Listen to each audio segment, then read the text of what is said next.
A manager gives an old veteran a dirty glass of tap water, but what happened next left him speechless. Arthur Finch shuffled into the corner bite like a ghost no one wanted to see. His coat was frayed, his hands weathered, and his eyes carried the kind of calm that only comes from surviving too much. He asked for nothing more than water. Rick, the manager, sneered and returned with a cloudy glass filled from a mop sink, setting it down like a dare. Laughter rippled. No one spoke up. No one but Clara, the tired waitress with kind eyes. She didn't know she'd just stood up for a man far more dangerous than Rick could imagine. An old Army intelligence officer carrying decades of secrets and a promise to a dead friend. By the time they realized who he was, it was too late.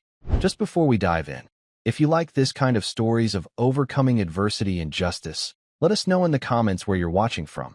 We love seeing how far these stories reach. And make sure you're subscribed so you don't miss tomorrow's special video. Now let's jump back in. Enjoy the story. The old man's hands were the only things that betrayed his story. A chill wind swept down Main Street, but Arthur Finch didn't seem to notice. He simply pulled the worn collar of his coat tighter, his gaze fixed on the warm glow of the diner across the road. The bell above the door of the corner bite chimed softly, announcing Arthur's arrival. The morning rush was in full swing. The air was thick with the smell of coffee and frying bacon. Laughter and conversation filled the room, weaving a comfortable tapestry of small-town life. Arthur stood for a moment just inside the door, a quiet island in the bustling sea of people. He was a man in his late 70s, with a shock of white hair and eyes the color of a faded sky. His clothes were clean but old, a testament to years of careful mending. He carried a small, weathered backpack that he held in front of him with two hands. It was the only thing he owned in the world. He scanned the room, his eyes passing over the booths filled with families and the counter lined with regulars. A young woman with kind eyes and a weary smile caught his attention. She was hurrying between tables, a coffee pot in each hand. Her name tag read Clara. Before Clara could reach him, a man intercepted Arthur. He was in his late 30s, with a slick-back haircut and a polo shirt stretched tight over his fleshy frame.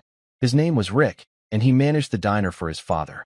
He looked Arthur up and down, his lips curling into a sneer. "Can I help you?" Rick asked. His tone made it clear he wasn't offering help, but issuing a challenge. "I'd just like a table for one, if that's all right," Arthur said. His voice was quiet, but steady. Rick's eyes narrowed. He didn't like the look of this man. He looked like a drifter, a piece of forgotten history that had washed up on his clean, profitable shore. Men like Arthur didn't spend money. They took up space. They made the real customers uncomfortable. "All the tables are reserved," Rick lied smoothly, gesturing vaguely at the half-empty room. "You can take a seat at the counter." Arthur nodded politely and made his way to an empty stool at the far end, away from the other patrons. He placed his backpack carefully on the floor beside him. Clara arrived a moment later, her smile genuine. "What can I get for you this morning, sir?" she asked, placing a glass of ice water and a menu in front of him. "Just the water for now? Thank you," Arthur said. "I need a moment to warm up." He wrapped his chapped hands around the cold glass, his gaze distant. He wasn't really looking at the menu. He was studying the room, the people, the rhythm of the place. He noticed the way the sheriff's deputy got his coffee for free. He saw the town councilman, Mr. Hayes, greet Rick with a familiar pat on the back. He saw the lines of worry on Clara's face as she hurried to refill coffee cups, her movements efficient but tired. Rick watched from behind the register, his irritation growing. The old man was just sitting there, nursing a free glass of water. He was a stain on the perfect picture of Rick's diner. He walked over, his footsteps heavy. "Decided yet?" Rick snapped, tapping his pen impatiently on his notepad. "Or are you just here for the free heat?" Arthur looked up from the menu. His pale blue eyes were calm, holding no trace of anger or shame. "I think I'll just have another glass of water, if you don't mind." That was it. That was the final straw for Rick. He saw this not as a simple request, but as an act of defiance. The old man was mocking him, taking advantage of his hospitality. "Another water," Rick said, his voice dripping with false sweetness. "Coming right up." He snatched the glass from in front of Arthur. He didn't go to the filtered water pitcher that supplied the rest of the diner. Instead, he walked to the grimy utility sink in the back corner, the one used for mopping floors. He turned on the tap, letting the lukewarm, rust-tinged water fill the glass. He swirled it around, then held it up to the light. It was perfect, cloudy, with a few unidentifiable specks floating in it. Clara watched from the coffee station, her stomach twisting into a knot. "Rick, what are you doing?" she whispered, horrified. "Teaching him a lesson," Rick hissed back. "People need to learn their place. This isn't a homeless shelter." He walked back to the counter with a swagger. He made a show of it, holding the glass high for everyone to see. The diner had grown quieter. Conversations faltered as people sensed the unfolding drama. Rick slammed the glass down in front of Arthur. Water sloshed over the rim, pooling on the countertop. "Here you go," Rick said loudly, a malicious grin spreading across his face. "Fresh from the tap. Don't want you to think we're not generous here." A few of Rick's friends at the counter snickered. The sheriff's deputy looked away, pretending to be engrossed in his phone. The rest of the diner watched in uncomfortable silence. Arthur looked down at the glass. He saw the grime on the sides, the murky water, the film of something unpleasant on the surface. He didn't flinch. He didn't raise his voice. His expression remained unchanged, a mask of dignified calm. He looked at Rick. His eyes were no longer just faded blue. They held a sudden sharpness, a depth that seemed to see right through Rick's petty cruelty. Clara couldn't bear it. She grabbed a fresh, clean glass, filled it with ice and filtered water from the proper pitcher, and walked over. She placed it next to the filthy one. "Here, sir," she said softly, her voice trembling slightly. "Please, have this one." Arthur turned his gaze to her, and for the first time, a hint of a smile touched his lips. It was a small, sad smile, but it was genuine. He gave her a slight nod of thanks. Then, with a slow, deliberate movement, he reached out. He didn't take the clean glass. Instead, he pushed the dirty one back toward Rick, sliding it across the counter until it stopped directly in front of him. He stood up, his body straight, his shoulders back. He looked at Rick, and when he spoke, his voice was no longer quiet. It was clear and strong, and it carried to every corner of the silent diner. "Thank you, but I've lost my thirst," he said. "Sometimes, the dirt isn't in the water. It's in the man who serves it." The words hung in the air, heavy and sharp. Rick's face turned a blotchy red. The snickering stopped. The silence in the diner was now absolute, broken only by the hum of the refrigerator. Arthur picked up his backpack, gave Clara one last nod of gratitude, and walked toward the door. As he left, the bell chimed, signaling his departure. It sounded like a final judgment. The spell was broken. People started talking again, but their voices were hushed. The cheerful atmosphere was gone, replaced by a thick cloud of shame. Rick stood frozen, staring at the dirty glass of water on his counter. He felt dozens of eyes on him, not with admiration, but with contempt. In that moment, he felt a flicker of fear. He had a terrible feeling that he hadn't just humiliated an old drifter. He had made a very powerful enemy. After leaving the diner, Arthur Finch walked not to the town's shelter, but to the public library. It was a quiet, forgotten building at the end of Main Street. Inside, the air smelled of old paper and wood polish. Arthur found a secluded table in the history section and sat down. He didn't pull out a book. Instead, he took an old, worn leather-bound journal from his backpack, along with a pen. He began to write, his handwriting neat and precise. He described the diner, the manager, Rick, and the young waitress, Clara. He wrote down the names of the men he had recognized, the councilman and the sheriff's deputy. He wasn't just venting his anger. He was making a report. Every detail was recorded with the methodical precision of a man trained in observation. An hour later, Clara walked into the library. Her shift had ended, but she couldn't get the old man out of her mind. She had asked around, but no one knew who he was. She had a feeling she would find him here. She saw him in the back corner and hesitated, not wanting to intrude. Arthur looked up as if sensing her presence. "Miss Clara," he said, his voice calm. "Please have a seat."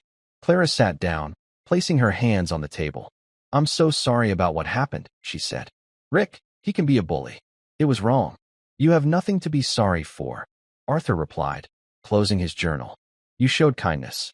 That's a rare and valuable thing." He studied her face. "You seem troubled by more than just a rude manager." Clara was taken aback by his directness. She found herself opening up to this stranger. "It's my grandmother," she admitted. "She's sick. The medical bills are a lot. That diner job is all I have." "And you were willing to risk it for a stranger," Arthur said. It wasn't a question. That tells me everything I need to know about your character. Who are you? Clara asked softly. Arthur smiled faintly. I'm just an old soldier, he said, paying a debt to a friend. He gestured to the shelves around them. This town has a long history. Some of it is buried deep. Before she could ask more, he stood up. Be careful, Clara. In a town like this, kindness can be seen as a weakness. And the people in charge don't like weakness. He left the library, leaving Clara with more questions than answers. Who was his friend? What debt was he paying? Her curiosity, mixed with a growing sense of injustice, was ignited. That afternoon, she started her own research. She began looking through old town records, focusing on property deeds and business licenses. She didn't know what she was looking for, but she felt a pull, a sense that the story of this town was not what it seemed. Meanwhile, Rick was complaining to his father, Bill, the owner of the corner bite. Bill was a large, imposing man with cold eyes and a reputation for getting what he wanted. Some bum came in and made a scene, Rick whined. Upset the customers. Did you handle it? Bill asked, not looking up from his ledger. Of course, Rick said, puffing out his chest. I sent him packing. Good, Bill said. We don't need that kind of element here. This town is on the verge of a major redevelopment. We need to keep up appearances. He finally looked at his son. And stay out of trouble. The deal is in a delicate phase. Later that day, Sheriff's Deputy Miller stopped by the diner. Heard you had some excitement this morning, he said to Rick. Just some old drifter, Rick said dismissively. Well, he's been at the library all day, looking through town records, Miller said. And that waitress, Clara, was talking to him. A flicker of unease went through Rick. So what? He's a nobody. Nobodies can still cause problems, Miller said, his voice low.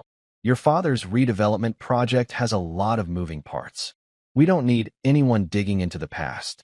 That evening, as Arthur walked back to the small motel room he rented by the week, a patrol car pulled up beside him.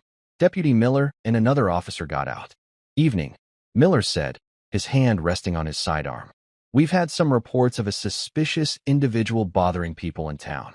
I haven't bothered anyone, Arthur said calmly, his hands in plain sight. Let's see some ID, Miller demanded. Arthur produced his driver's license and his veteran's card. Miller looked at them, then at Arthur. Arthur Finch. Says here you're from out of state. What's your business in our town? Just visiting, Arthur said. Well, I suggest you finish your visit soon, Miller said, handing the cards back. We like to keep our town quiet. We don't take kindly to troublemakers. The threat was clear. Arthur watched them drive away, his expression unreadable. He went back to his room, locked the door, and opened his backpack. From a hidden compartment, he pulled out a small, encrypted satellite phone. He dialed a number from memory. It's Finch, he said when the call was answered. I've made contact. They're nervous. It's time to move to the next phase. The next few days settled into a tense quiet. Arthur continued his daily visits to the library, meticulously poring over decades of town planning documents, zoning variances, and environmental reports. He worked with a quiet intensity that unnerved the librarians, who were used to patrons dozing over novels. He wasn't just reading.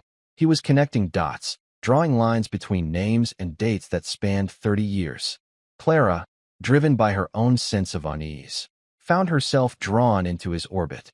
During her breaks, she would bring him coffee from a different cafe, a small act of solidarity.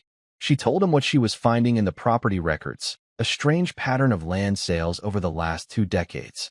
Small, family-owned farms and properties on the east side of town, near the old, defunct textile mill, had been sold off for pennies on the dollar.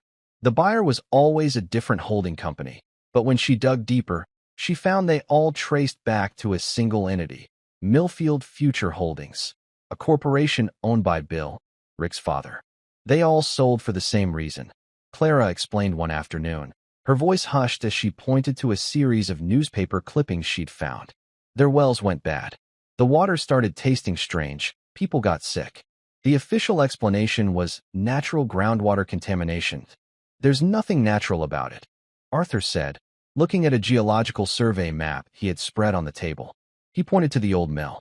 This mill used industrial dyes and solvents for 50 years. The EPA flagged it for potential contamination in the 90s, but the town council, led by a young councilman named Hayes, successfully argued that a cleanup would bankrupt the town. They promised to monitor it. Hayes is still on the council, Clara said, her eyes wide. He's in the diner every morning with Bill. Arthur nodded grimly. They didn't monitor it. They contained it, just long enough for Bill to start buying up the land around it, knowing the contamination would eventually spread and make the land worthless to anyone else. At the diner, Rick's paranoia was growing. He noticed Clara's hushed conversations and her sudden interest in town history. He saw the way she looked at him now, not with fear, but with a quiet contempt that infuriated him. "You've been spending a lot of time with our drifter friend," he said one day, cornering her by the dish pit. "He's a nice man," Clara said, her chin up. "He's a troublemaker," Rick snapped. "I'm warning you, Clara. You stay away from him. My father has big plans for this town, and we don't need some old fool and a nosy waitress getting in the way." "What plans?" Clara asked, her heart pounding. Rick's eyes glittered with a mean-spirited power. "Plans that are going to make us very rich. The state is about to announce a new highway bypass, and it's going right through that contaminated land on the east side. The state will have to buy the land through eminent domain at a premium. Funny how things work out, isn't it?" He had said too much. He saw it in her eyes. He grabbed her arm, his fingers digging in. "You didn't hear that. You forget every word, or I'll make sure you not only lose this job, but you never work in this county again. You understand me?" Clara pulled her arm away, her eyes flashing with anger. She didn't say a word. She just turned and walked away. The threat galvanized her. That evening, she went to Arthur's motel. She knocked on the door, her hands trembling. When Arthur opened it, she told him everything Rick had said. Arthur listened patiently, his expression hardening. "This is the final piece," he said. "It's not just about greed. It's about a promise." He finally decided to tell her the full story. "My best friend was a man named Sergeant John Peterson," Arthur began, his voice thick with memory. "We served together for 20 years. When he retired, he bought a small farm here. That plot of land on the east side, it was his. He was the first one whose well went bad. He was a stubborn man. He refused to sell." He paused, taking a deep breath. "John was a scientist in the Army, a chemical specialist. He tested his own water. He found out what was in it, where it was coming from. He collected evidence. He was going to expose the whole thing, from the mill to the town council.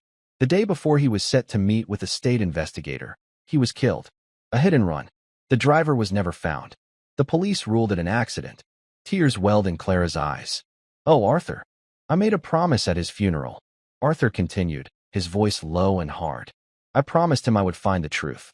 That's why I'm here. Not as a drifter, but as an old Army intelligence NCO. I'm here to finish what he started." He saw the fear in her eyes, but also a fierce determination. "This is dangerous, Clara. You can walk away now. No one would blame you." "They threatened me," she said, her voice shaking but firm. "They poisoned people's land. They killed your friend. I'm not walking away." Arthur knew he needed more than just Clara. The next day, he went to the local VFW post. It was a dingy, forgotten place. He found a half-dozen other veterans there, old men nursing cheap beers, their faces etched with the same quiet neglect he'd seen all over town. He sat down and started talking. He told them about John Peterson. He told them about the land grab. He told them about the way the town's elite, men who had never served a day in their lives, were profiting from the suffering of others. At first, they were skeptical. But then one man, a former Marine named Gus with a prosthetic leg, spoke up. "I remember John Peterson. He tried to tell me something was wrong with the water years ago. I didn't listen." Another man, a quiet Air Force vet named Sal, nodded. "My cousin lost his farm. They said it was just bad luck. A fire was lit in that dim room." These were men who had been forgotten, dismissed as relics. But they were still soldiers. Arthur wasn't just giving them a mission. He was giving them back their dignity. The next day at lunchtime, Arthur Finch walked back into the corner bite. The diner fell silent. Rick, seeing him, started to march over, his face thunderous. But then the bell chimed again. And again. And again. Gus walked in, followed by Sal, and 4 other veterans from the VFW. They were all dressed in clean, simple clothes. They moved with a purpose that commanded respect. They filled the largest booth in the center of the room, with Arthur at the head of the table. Clara came over, a real, hopeful smile on her face. "Welcome, gentlemen," she said. "We'll all have the lunch special," Arthur said, his voice calm and clear. and 6 glasses of your finest filtered water. Rick stood frozen by the register, his face pale. The sheriff's deputy, sitting at the counter, suddenly found his coffee very interesting. Councilman Hayes, who had been laughing with Bill, fell silent. The entire dynamic of the room had shifted. This wasn't a drifter anymore. This was a man with an army at his back. They sat there, eating their lunch, talking quietly. They didn't make a scene. They didn't have to. Their presence was a statement. It was a declaration of war. The quiet lunch at the diner was the first shot fired in a war that had been simmering for years. Bill and his cronies felt it. Their confidence, built on years of unopposed power, was shaken. They saw that Arthur Finch was not a man to be trifled with. Their response was swift and clumsy. The next evening, they sent Deputy Miller to arrest Arthur. The charge was vagrancy and trespassing. Miller found him not at the motel, but at the VFW post, meeting with his small team of veterans. When Miller entered, he didn't find a lone old man. He found himself facing 8 stone-faced veterans who stood up as one when he entered. "I have a warrant for the arrest of Arthur Finch," Miller announced, his voice lacking its usual authority. Gus, the Marine, stepped forward. "On what grounds?" "He's a menace," Miller stammered. "He's a decorated Master Sergeant of the United States Army," Gus corrected him, his voice booming in the small hall. "And he's our guest. You're not taking him anywhere without going through us." Miller, outnumbered and outmatched, retreated. The failed arrest attempt was a mistake. It showed Arthur that they were scared and getting desperate. It was time to press the advantage. Arthur had the evidence John Peterson had collected, but it was 10 years old. He needed fresh proof. He needed to get inside the old textile mill. That night, under the cover of a moonless sky, Arthur and Sal, the quiet Air Force vet who had experience with security systems, made their way to the abandoned mill. The chain-link fence was rusted and sagging. The no trespassing signs were riddled with holes. It was clear no one had been there in years. Sal disabled the rudimentary alarm system with practiced ease. They slipped inside. The air was heavy with the smell of chemicals and decay. Using flashlights, they found what they were looking for in the basement. Dozens of corroded barrels, leaking a dark, viscous substance into the ground. The barrels were hidden behind a false wall, a clear sign of intentional concealment. Arthur took samples of the sludge and the surrounding soil. He photographed everything: the barrels, the cracks in the foundation through which the poison was seeping, and a faded shipping manifest tacked to a wall. The manifest was dated just 2 years ago. It listed a shipment of industrial solvents delivered to a holding company owned by Bill. "They haven't stopped," Arthur whispered. "They've been actively dumping here, making sure the land stays worthless until the highway deal goes through." While Arthur was gathering physical evidence, Clara was making a breakthrough of her own. Remembering what Rick had said about the highway bypass, she started researching state infrastructure projects. She found the proposed route, and it was exactly as Rick had described. But she also found something else. The chairman of the State Transportation Committee, the man with the final say on the route, was a state senator who had received substantial, thinly veiled campaign donations from a dozen holding companies, all owned by Bill. The next piece of the puzzle came from Gus. He had started talking to other families who had lost their land. He found an old woman whose husband had died of a rare cancer a few years after their well went bad. She had kept all of his medical records, including blood tests that showed high levels of specific industrial toxins, the same toxins used at the mill. They had it all: the motive, the method, the cover-up, and the human cost. Arthur knew it was time. He couldn't go to the local authorities. They were part of the problem. He needed someone from the outside. He used his satellite phone again. This time, he called a man he hadn't spoken to in years, a bulldog of an investigative journalist named Ben Carter, who owed his career to a tip Arthur had given him 2 decades ago. "Carter," Arthur said, "I have a story for you. It's got corporate greed, political corruption, and maybe even murder." Ben Carter was in town within 24 hours. Bill, Rick, and Hayes felt the net tightening. They saw the new face in town, asking questions. They saw the veterans moving with a new sense of purpose. They panicked. They decided they needed to get rid of Arthur for good. Their plan was simple and brutal. They would plant a stolen handgun and some drugs in Arthur's motel room and have him arrested on a felony charge. That would discredit him and put him away for good. They sent Deputy Miller to do the dirty work. But they had underestimated Arthur Finch. He was an old intelligence man. He never assumed he wasn't being watched. He had noticed a nondescript van parked across from his motel for 2 days. He suspected his room was bugged. The night Miller came to plant the evidence, Arthur wasn't there. He was sitting in the van across the street with Ben Carter and a cameraman, filming everything. They watched as Miller used a keycard, likely provided by the motel's compliant manager, to enter Arthur's room. They filmed him planting the gun under the mattress and a bag of white powder in the desk drawer. Arthur gave a signal. 2 cars immediately pulled into the motel parking lot, blocking the entrance. Men in windbreakers with state police written on the back stormed out. Arthur had not only called a journalist. He had called the state police internal affairs division, presenting them with enough preliminary evidence to warrant a sting operation. They caught Miller red-handed. Faced with a career-ending felony charge, he confessed everything. He gave up Rick, Bill, Councilman Hayes, and the state senator. The next morning, the town of Millfield woke up to a different world. State police cars were parked outside the diner, the town hall, and Bill's sprawling mansion. One by one, the men who had run the town for a generation were led away in handcuffs. Rick, who had thought himself untouchable, was crying like a child. Bill's face was a mask of cold fury. Hayes looked bewildered, a man whose small-time corruption had suddenly become a big-time crime. Ben Carter's story broke online that morning and was on the front page of the state newspaper by the afternoon. The headline was stark: "Poison in the wells, corruption in the halls. How a small town betrayed its own." At the center of the story was a photo of Arthur Finch, not as a drifter, but as the quiet hero who had brought the truth to light.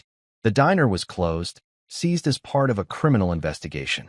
The people of the town gathered on Main Street, reading the story on their phones, their faces a mixture of shock, anger, and dawning understanding. The quiet sickness that had plagued their town for years finally had a name.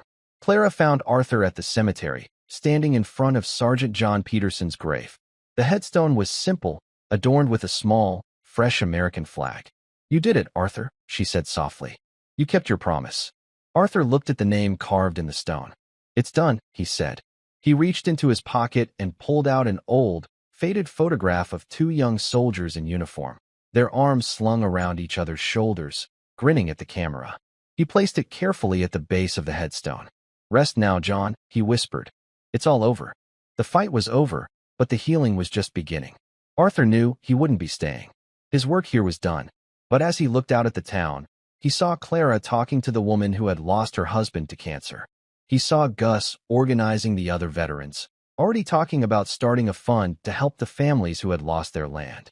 He saw a community, shattered by betrayal, starting to pick up the pieces and help one another. Justice had arrived in Millfield. It hadn't come with a thunderclap, but with the quiet, relentless courage of one old soldier who refused to let a promise be broken, and the young woman who was brave enough to help him keep it. The lesson was clear. A man's worth is not measured by the clothes he wears or the money he has, but by the integrity he holds in his heart. And sometimes, it takes a dirty glass of water to wash away the filth and reveal the truth. The days that followed the arrests were a blur of flashing blue lights and yellow crime scene tape. Main Street, once a symbol of quiet, predictable life, became a stage for a drama the town had never imagined. State investigators in crisp suits moved in and out of the town hall and the police station, carrying boxes of evidence. News vans with large satellite dishes lined the street, their reporters speaking in hushed, serious tones to cameras, telling the story of Millfield's decay to the world. The town itself was in a state of shock. The initial disbelief gave way to a simmering rage. At the market, at the post office, at church, it was the only topic of conversation. Neighbors who had lived side by side for decades looked at each other with new eyes, wondering who knew what and for how long. The families from the East Side, whose ailments and misfortunes had been dismissed as bad luck, were now seen for what they were: victims. Their quiet suffering had become the town's public shame. With most of the town council and half the police force under indictment, the town's government effectively ceased to exist. To prevent a complete collapse, the governor appointed an emergency manager, a no-nonsense woman named Ms. Alvarez, to oversee the town's affairs. She arrived with a team of state auditors and a clear mandate: clean house. Her first act was to hold a town hall meeting in the high school gymnasium. The entire town seemed to show up. The mood was tense, the air thick with anger and mistrust. Ms. Alvarez stood at the podium, a beacon of calm in the storm. "I know you are angry," she began, her voice steady and clear. "You have every right to be. Your trust has been broken. Your health has been compromised. Your leadership has failed you." A man in the crowd, one of the farmers who had lost his land, stood up. "Failed us. They poisoned us. Bill and Hayes, they sat in that diner, drinking coffee, while our families got sick. What justice is there for that?" The room erupted in agreement. Ms. Alvarez let the anger wash over the room for a moment before raising her hand for quiet. "The justice system will do its work," she said. "Bill, Hayes, Deputy Miller, and the others will face a jury. But our work here, your work, is different. It's about rebuilding. It's about creating a town where something like this can never happen again." It was then that Clara stood up. She was nervous, her hands trembling, but she looked out at the faces of her friends and neighbors, and her voice was firm. "We can't just wait for the state to fix this," she said. "We have to fix it ourselves. We, the people who were harmed, need to have a voice in what happens next." A new energy filled the room. Inspired by her courage, others began to stand and speak. The old woman whose husband had died of cancer. A young couple who had sunk their life savings into a small home, only to have the water turn foul. One by one, they told their stories. The meeting transformed from a venting of anger into a powerful council of shared purpose. They formed the Millfield Community Action Committee, and by unanimous vote, they elected Clara as their chairperson. Arthur watched from the back of the gym, standing next to Gus and the other veterans. He had intended to leave town as soon as the arrests were made, his promise to John fulfilled. But he found himself unable to go. He saw the resilience in these people, the flicker of hope in their eyes, and he felt a sense of responsibility. He had exposed the rot. Now he felt compelled to help them plant something new in its place. The veterans found their own role in the town's recovery. With the local police force decimated and distrusted, a sense of lawlessness had begun to creep in. Gus organized the veterans into a community watch. They didn't carry weapons or wear uniforms. They simply walked the streets in pairs, their presence a calming influence. They checked on the elderly, helped families board up the now-shuttered mill, and became a visible symbol that the town was taking care of its own. Meanwhile, the legal battle was just beginning. In a desperate attempt to save himself, Bill began to talk. From a sterile room in a federal holding facility, he laid out the entire conspiracy for prosecutors. He provided bank records, secret ledgers, and recorded phone calls. He detailed how he and the state senator had orchestrated the highway bypass scheme from the very beginning. His confession was not an act of remorse, but of cold, calculated self-preservation. He was willing to burn everyone else to reduce his own sentence. Rick, his son, was released on bail. He returned to a town that now despised him. His friends no longer answered his calls. He was met with glares of contempt on the street. The diner, his little kingdom, was boarded up, a federal seizure notice plastered on the door.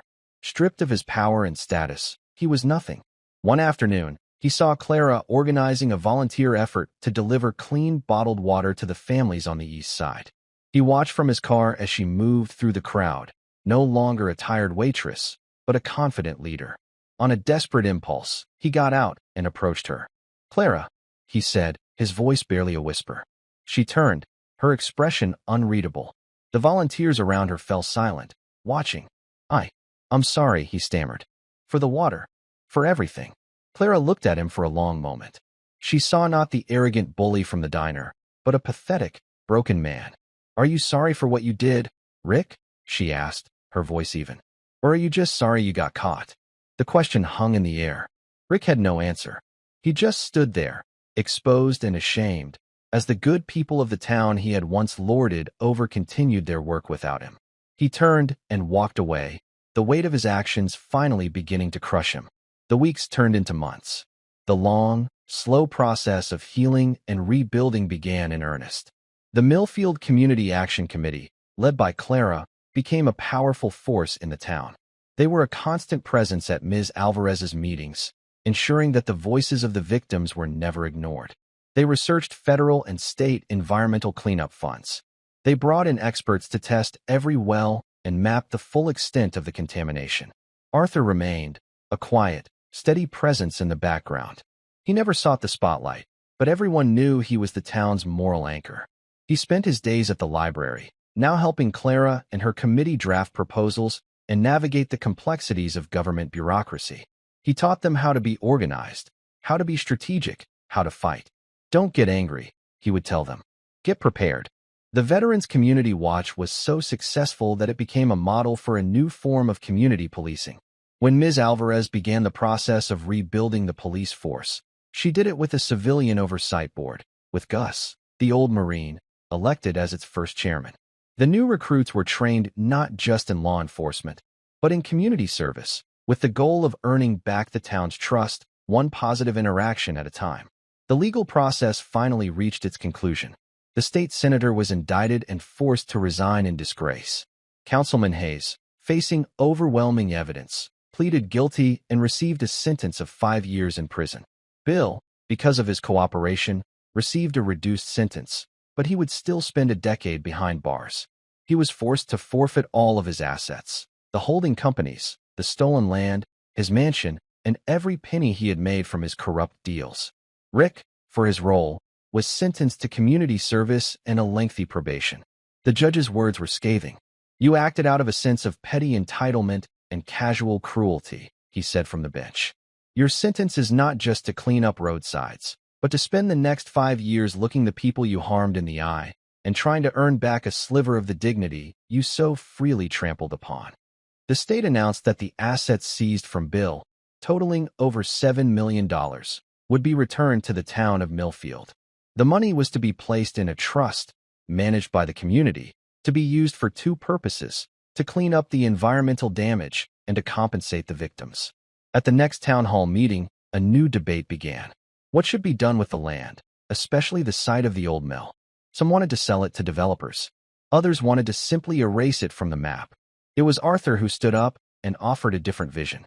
"That land is not a curse," he said, his voice resonating through the gymnasium. "It's a testament. It's a reminder of a promise that was broken and a promise that was kept. It shouldn't be a source of profit. It should be a source of pride." He proposed that they use the funds and an army of volunteers to clean up the site. He suggested they tear down the old mill and in its place, build a park. A place with clean water, green grass, and a playground for children. And in the center of that park, he proposed a simple, granite memorial. "It should have the names of all the families who suffered," he said. "And it should be dedicated to the memory of Sergeant John Peterson, a man who died trying to protect his neighbors." The proposal was met with a wave of emotional applause. It was the perfect resolution. It wasn't about erasing the past, but transforming it. It was about turning a place of poison into a place of peace. A few weeks later, the town decided to hold a ceremony to officially kick off the project and to honor the people who had saved them. They called it Millfield Founders Day, a symbolic reclaiming of their town's identity. They asked Arthur to be the keynote speaker. He stood at a podium set up on the steps of the town hall, looking out at a sea of hopeful faces. He wore a simple suit, but on his lapel, he wore a small pin, a replica of his master sergeant's insignia. "A few months ago, I walked into this town as a stranger," he began. "Many of you looked at me and saw a drifter, a problem, a man with no value. You weren't entirely wrong. I was adrift. I was a man haunted by a promise I had yet to keep." He told them about John Peterson, about their friendship, and about the vow he made at his friend's grave. "I came here seeking justice for one man," he continued. "But what I found was an injustice against a whole community. And I learned that a town is not just a collection of buildings and streets. It's a promise we make to each other. A promise to be decent, to be fair, to look out for our neighbors. For a long time, that promise was broken here in Millfield. But I didn't fix it," he said, his voice rising with passion. "You did. It was fixed by Clara, a young woman who risked her job to show a stranger kindness. It was fixed by Gus and Sal and the other veterans, who stood up and reminded us what service truly means. It was fixed by every family who found the courage to stand in a public meeting and tell their story. I didn't save Millfield. You saved yourselves." He looked over at Clara, who was standing in the front row, tears streaming down her face. The true heroes of this story are the ordinary people who chose to do extraordinary things. They are the ones who have founded this town anew. As the applause thundered across the town square, a local retired judge, A man who had been horrified by the corruption in the legal system he had served his whole life, stepped up to the podium. He announced the formation of a new scholarship fund. The John Peterson Memorial Scholarship, he said, will be awarded each year to a student from Millfield who wishes to pursue a career in law, environmental science, or public service. He then turned to Clara, and I am honored to announce that its first recipient is Ms. Clara Evans. The town erupted in cheers. Clara, overcome with emotion, was embraced by her grandmother. Her dream of a better life, not just for herself but for her community, was coming true. A year later, the John Peterson Memorial Park was complete. The grass was green, the laughter of children filled the air, and a beautiful fountain with clean, sparkling water flowed in the center. Arthur Finch stood by the granite memorial with Clara. She was home for the summer after her first, triumphant year of law school. "It's beautiful, Arthur," she said. "Everything you imagined. It's what John would have wanted," he replied, a peaceful look on his face. A place for families. A place of life. His work was finally, truly done. His promise was kept. The town was not just healing. It was thriving, stronger, and more united than ever before. He had come as a ghost from the past, but he would leave as a founder of the future. "Will you be going now?" Clara asked, though she already knew the answer. "Yes," he said. "There are other promises to keep. Other stories that need an ending." He picked up the small, weathered backpack that sat at his feet. It was the same one he had carried into the diner that first day, but somehow, it seemed lighter now. He and Clara walked together to the edge of the park. "Don't be a stranger, Arthur Finch," she said, giving him a hug. "I won't," he promised. "You know where to find me if you ever need a grumpy old intelligence NCO." He turned and walked down Main Street, not looking back. He walked past the library, past the new, transparent town hall, past the corner where the diner used to be. A new family restaurant was already being built in its place. He didn't look like a drifter anymore. He walked with the quiet dignity of a man at peace with himself and the world. The chill wind was just a memory. The sun was warm on his face. The departure of the news vans did not signal an end, but a beginning. The hard, unglamorous work of rebuilding a town's soul had started. The $7 million in seized assets, which the media called the Millfield Miracle Fund, became the town's lifeblood, but its real strength flowed from the residents themselves. The cleanup of the old mill site became the town's central project, a collective act of penance and rebirth. Every Saturday, dozens of volunteers would gather. Gus and the veterans were the natural foremen, directing the work with a gentle authority that came from years of leading men. They taught teenagers how to operate machinery, how to measure and cut lumber, and how to work together as a team. The air, once heavy with suspicion, now rang with the sounds of hammers, saws, and easy laughter. Rick was there every weekend, fulfilling his community service. At first, he was sullen and withdrawn, moving wheelbarrows of contaminated soil with his head down, avoiding eye contact. The other volunteers were wary of him, their silence a constant judgment. But one sweltering afternoon, the elderly woman whose husband had died of cancer, Mrs. Gable, was struggling to lift a heavy bag of fertilizer. Before anyone could help, Rick was there. He gently took the bag from her, his movements hesitant. "Let me get that for you, ma'am," he said, his voice quiet. He didn't look at her, but carried the bag to her small garden plot near the future memorial site. Mrs. Gable watched him, her expression softening. Later that day, she walked over to where he was working and handed him a bottle of cold water. "Thank you, Rick," she said. He finally looked at her, and in his eyes, she saw not the arrogance of the diner manager, but the profound, bottomless shame of a boy who knows he has done a terrible wrong. It wasn't forgiveness, not yet, but it was the start of something. From that day on, Rick worked with a different energy, a quiet desperation to atone. Clara came home from law school for the summer and threw herself into coordinating the project. She was a natural leader, her legal studies giving her the confidence to negotiate with state agencies and contractors. She spent her days covered in dirt and her nights poring over environmental regulations. She wrote long letters to Arthur, who had settled in a quiet cabin in another state, detailing every small victory. "We finally got the last of those barrels out today, Arthur," she wrote one evening. A big hazmat team came. It was strange, watching them haul away the source of so much pain. It felt like the town could finally breathe again. Mrs. Gable planted the first rose bush by the memorial site. She said it was for her husband. And for John. Arthur's replies were always brief, but full of wisdom. Good work, Clara. Remember, healing isn't about forgetting. It's about building something better on the old ground. Keep your people focused on that. Don't let them get lost in the anger of the past. He connected them with a national veterans charity that specialized in building community projects.